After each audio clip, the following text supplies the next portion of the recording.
Let's now talk about tips on transportation, another very important part of a wedding. Sure. Well, I would suggest, again, go back to face. Go to the limousine company. See the limousines that actually you may want to secure for your wedding. And I would recommend a couple things. Take pictures of that limousine. Also, get the license plates. Because I've heard of horror stories where the limousine company overbooked and they just subbed out another limousine company and then And a station wagon right, shows up. Right, exactly. So be sure to make sure you get the license plates and take pictures of the limousines that might be coming to your reception. And check the reputation of the company and the reviews. See how long they've been in business. See if they put out the red carpet. Right. See if there's champagne. Yeah, and get a contract in writing. Yes. Okay, Sal, are there several different types of transportation? And we mostly talked about limos. Sure. Well, there's limousines. There's also limo buses. There's trolleys. There's antique cars, or whatever may be available in your area. Check the reputation of the company and reviews, and also the years in business.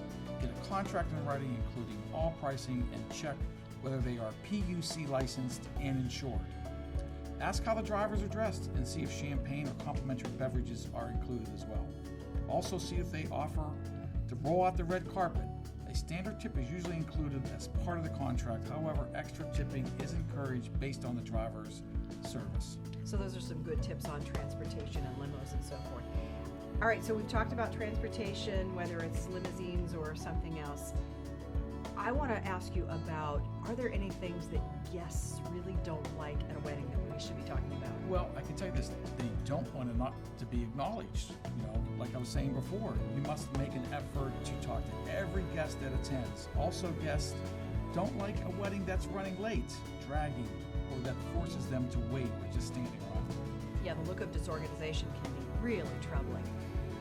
Also taking a long time for dinner. Yes. If there are long beverage lines. Right, restroom lines. Yeah, having a conflict with another big event going major on event in the on same venue. Day. Correct, yes. And also, I've been to a lot of weddings where the toasts and the speeches go on exactly. way too long. Yes, and then confusing table assignments.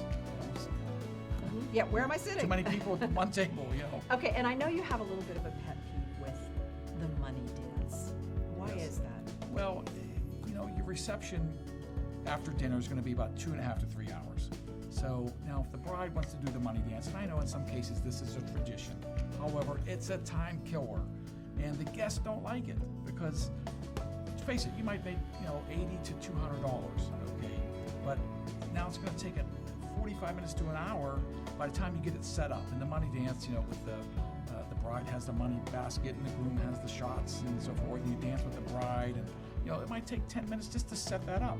I've seen that. And then when you go through it, it's 45, 50 minutes, an hour long, and that's prime time when your guests could be dancing and having a fun time. And I've seen guests get up and leave at about that time when the money dance happens as well. Okay, so now it's after the wedding. We want to talk about tips for our honeymoon and travel. Well, first, in today's world, I would strongly suggest getting travel insurance. Yeah, pick a travel agent that specializes in both wedding planning and travel. Also, if you're traveling outside of the country, check any updated requirements to enter that country. You may want to consider having your wedding as a destination at an all-inclusive resort. Considering the number of room blocks, there are many bells and whistles and benefits to the bride and groom.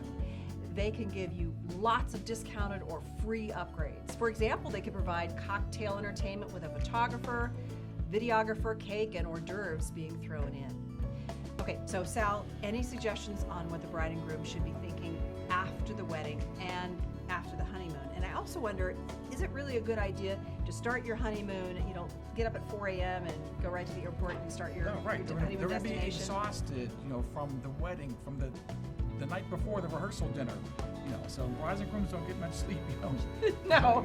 For those 2 days, the rehearsal dinner night into the wedding all day and the reception and so forth. So give it a couple days. And plus the following day, you might want to have a brunch or something and send your guest off that traveled a long way and kind of have a little brunch or something. Yeah, so I like that idea. Give that day or two to relax, look at your gifts, and then try to schedule your honeymoon the next day or so.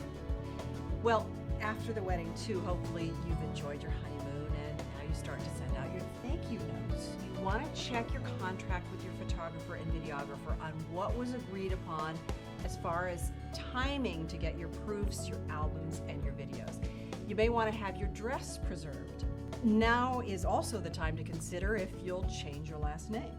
You also want to look into changes to your insurance, wills, banking, investment accounts, and possibly getting a real estate agent if you're looking to purchase a new home together. Thank you, Sal, for so many insights and tips for our brides that have so much to think about. If you're the bride-to-be, we hope you enjoy this process. It's a once-in-a-lifetime opportunity. And we hope this has been helpful as you begin to put the plans and pieces in place for your magical and memorable day.